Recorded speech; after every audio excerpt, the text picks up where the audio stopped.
সেনা সদস্যদের পেশাগত উৎকর্ষতা অর্জনে ফায়ারিং দক্ষতা অত্যন্ত জরুরি বলে মন্তব্য করেছেন সেনাপ্রধান জেনারেল ওয়াকারুজ্জামান। বাংলাদেশ সেনাবাহিনীর ফায়ারিং প্রতিযোগিতায় 2026-এর সমাপনী অনুষ্ঠানে তিনি এই মন্তব্য করেছেন কুমিল্লা সেনানিবাসে আয়োজিত আজকে অনুষ্ঠানে প্রধান অতিথি হিসেবে যোগ দেন সেনাপ্রধান জেনারেল ওয়াকারুজ্জামান। সেখানে তিনি বলেছেন যে ফায়ারিং প্রতিযোগিতা সেনার সদস্যদের কাঙ্ক্ষিত মানোন্নয়নে গুরুত্বপূর্ণ ভূমিকা রাখবে।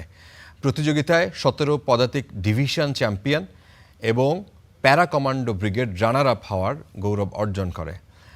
সৈনিক পিয়াল মণ্ডল শ্রেষ্ঠ ফায়ারার হন, সৈনিক তানভীর হোসেন দ্বিতীয় শ্রেষ্ঠ ফায়ারার এবং সৈনিক জবা আক্তারকে ডিভিশন শ্রেষ্ঠ মহিলা ফায়ারার হওয়ার কৃতিত্ব অর্জন করেন।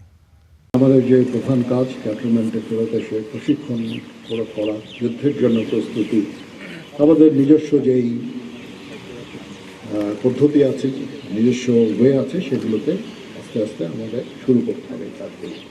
ওই জন্য ফায়ারিং অত্যন্ত গুরুত্বপূর্ণ।